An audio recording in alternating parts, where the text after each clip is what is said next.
अब बात वक्फ संशोधन बिल की करेंगे। केंद्रीय गृह मंत्री ने एक बार फिर से इस बात का इशारा दे दिया है कि संसद के इसी सत्र में वक्फ बिल पर फाइनल मोहर लगने वाली है। वक्फ संशोधन बिल पर अमित शाह का बड़ा बयान सामने आया है। उन्होंने कहा कि बिल का विरोध करने वाले जो हैं उनमें जितना भी दम है विरोध कर लें।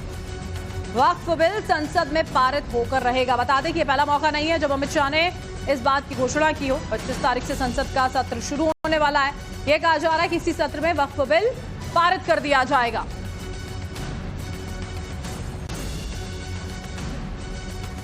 अभी कर्नाटक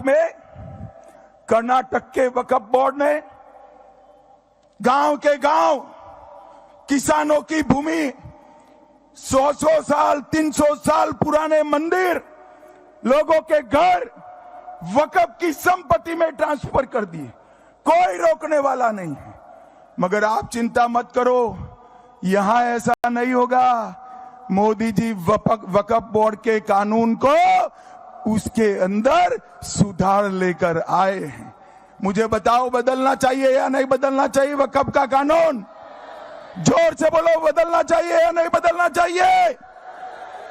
ये विरोध कर रहे हैं गाड़ी वाले।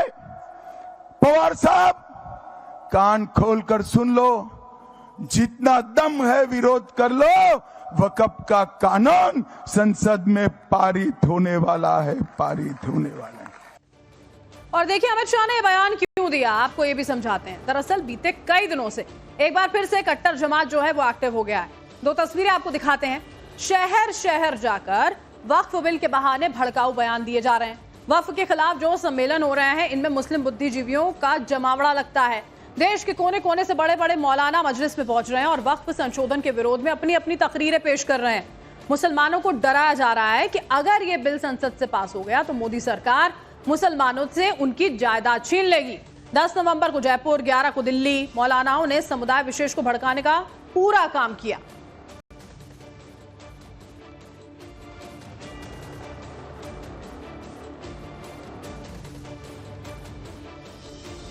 और अब आपको वक्फ पर भ्रम फैलाने वालों का एजेंडा समझा देते हैं। एजेंडा यह है कि वक्फ बिल के बहाने मोदी सरकार को हिंदुओं की सरकार ठहरा दिया जाए। सीधे तौर पर बंटवारे वाली आग को फिर से भड़काने का खेल शुरू करने की कोशिशें लगातार की जा रही हैं। इनका एजेंडा यह भी है कि मुस्लिमों में भ्रम फैलाकर अपनी सियासत चमकाई जाए। मॉब लिंचिंग जैसे मुद्दे पर भ्रम फैलाकर अलग अलग वर्गों में तोड़ने की लगातार कोशिशें की जा रही हैं और ये प्रयास अलग अलग दिनों पर अलग अलग जगहों पर किए जा रहे हैं। लेकिन वक्फ को लेकर चुनावी राज्यों में भी यही झूठ फैला जा रहा है।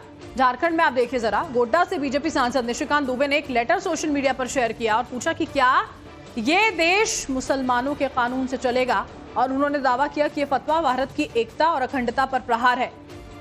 और लेटर में देखिए क्या कुछ है, वो भी आपको यहां पर हम बताएंगे कि इस खत में निशिकांत दुबे की ओर से क्या कुछ कहा गया है, वो भी हम आपको समझाते हैं। जमीयत उलेमा जिला लोहरदगा का पैगाम है, उम्मते मुस्लिमा के नाम बिरादराने इस्लाम। ये सारी चीजें इसमें यहां पर लिखी गई हैं। क्या कुछ उसके बाद इसके साथ में फतवा जारी कर दिया जाता है। मरकजी हुकूमत का मुसलमानों से ताल्लुक जो रवैया है, जिस तरह के मुसलमानों को एनआरसी, यूनिफॉर्म सिविल कोड, वक्फ बोर्ड कानून लाकर घुसपैठियों के बहाने डराया धमकाया जा रहा है।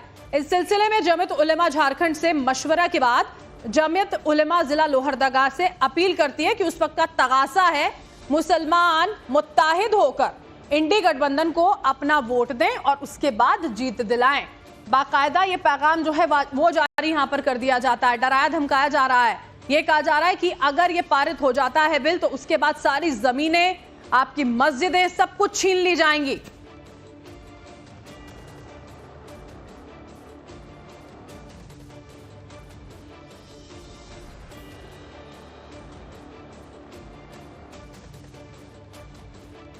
और देखिए जैसा कि इस लेटर में साफ साफ नजर आता है, मुस्लिमों को भड़काने के लिए भ्रम तंत्र पूरी तरह से एक्टिव है। इस भ्रम तंत्र का इस बार चुनावी टूलकिट बनाया हुआ है वक्फ। इसके नाम पर कुछ मौलाना मुसलमानों के बीच में ये मैसेज देने की कोशिश कर रहे हैं कि बीजेपी को चुनावी कामयाबी मिली तो वक्फ बिल पास हो जाएगा और फिर मस्जिदें, कब्रिस्तान मोदी सरकार छीन लेंगे। इसका पहला जवाब है कि झारखंड और महाराष्ट्र के चुनावी रिजल्ट का वक्फ बिल पर कोई कानूनी असर नहीं पड़ने वाला, बल्कि मोदी सरकार ने बाकायदा संवैधानिक नियमों के तहत बिल को संसद में रखा उस पर आपत्तियां आई तो उसे जेपीसी में भेज दिया गया। अभी जेपीसी की कई बैठकें हुई, ग्राउंड विजिट की गई, लाखों राय आई हैं, हर मशवरे पर जेपीसी में चर्चा हो रही है। तो भड़काने और भ्रम फैलाने के धंधे में जो कट्टरपंथी लगे उनका ये वक्फ वाला टूल किट कितना आधारहीन है वो हमने आपको बताया। लेटर में एनआरसी को लेकर भी मुसलमानों को भरमाने की कोशिश की गई है, जबकि पीएम मोदी साफ तौर पर इसका जवाब दे चुके हैं। पीएम ने दिल्ली में कहा था कि साल 2014 से एनआरसी पर कोई चर्चा ही नहीं हुई है। सुप्रीम कोर्ट के कहने पर असम में इसे लागू करना पड़ा। तो अब मुसलमानों को यह तय करना है कि वो देश के पीएम की बात समझेंगे या फिर लोहरदगा में कोई लेटर जारी कर जो बात कही जा रही है वो उसके बहकावे में आने वाले हैं। और देखिए आगे बढ़ते हैं। सोमवार को गृह मंत्री अमित शाह जो है चुनाव प्रचार के लिए झारखंड में ही थे। उन्हें खबर है कि कैसे बीच चुनाव में वक्फ बिल को लेकर भड़काने और भ्रम फैलाने का खेल खेला जा रहा है। इसीलिए वक्फ से जुड़ा सीधा वही मसला उठाया गया जिसके लिए सरकार वक्फ बिल लेकर आई है। वो मसला है वक्फ के नाम पर जमीनों को कब्जाने का खेल। लेकिन इधर अमित शाह का बयान आया और उधर ओवैसी जिन्होंने एक तरीके से वक्फ पर गली गली में तूफान मचा देने की कसम खा ली है, जवाब देने आ गए। कि वक्फ बोर्ड जो है ये किसी न किसी की जमीन को हड़प लेता था और कर्नाटक में तो वक्फ बोर्ड ने पूरे के पूरे गांव वक्फ की संपत्ति कर दिया। गांव वालों के मकान, किसानों की भूमि, मंदिर, ये सारा वक्फ की प्रॉपर्टी किया। अब मुझे बताओ वक्फ बोर्ड में बदलाव करना चाहिए या नहीं करना चाहिए? सर्वे कमिश्नर सरकार अपॉइंट करती है, कानून है, तो इस तरह का झूठ फैलाया जा रहा है वक्फ बिल के बारे में। आप बताइए महाराष्ट्र में पंढरपुर की मंदिर है, उसमें सेक्शन 22 का एक्ट पढ़ लीजिए, उसका ट्रस्टी सिर्फ उसी समुदाय का आदमी बन सकता है। मोदी जी क्यों कर रहे हैं ये कि वक्फ बोर्ड में नॉन मुस्लिम को मेंबर बनाना चाहते हैं? क्यों?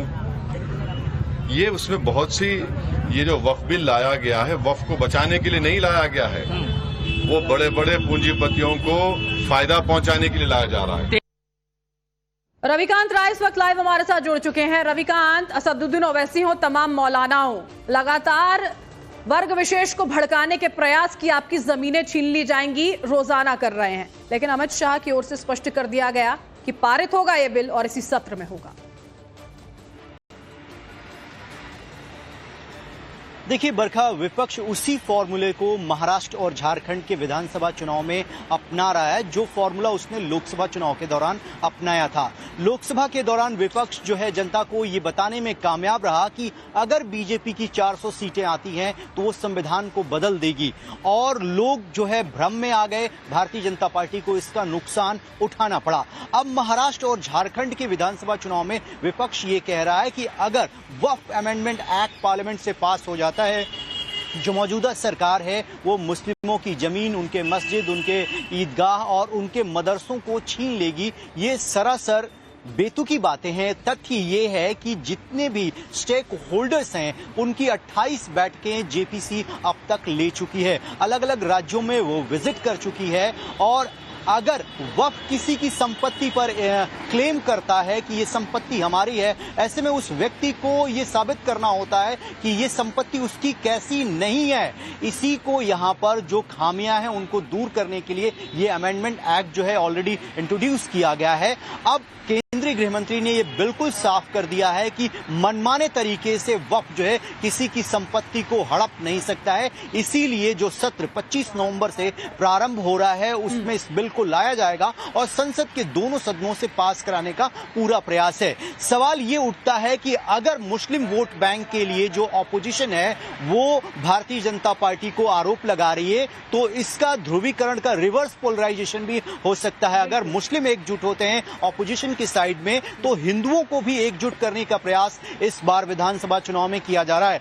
अगर ये होता है तो झारखंड और महाराष्ट्र के विधानसभा चुनाव में जिस तरह आप कह रहे हैं कि लोकसभा चुनावों में संविधान बदल देंगे का दावा जो यहाँ पर विपक्ष की ओर से किया जा रहा था उसने नुकसान पहुंचाया, क्या ये दावा भी नुकसान पहुंचाता है? क्या विधानसभा चुनावों में देखने वाली बात होगी? बहुत शुक्रिया आपका।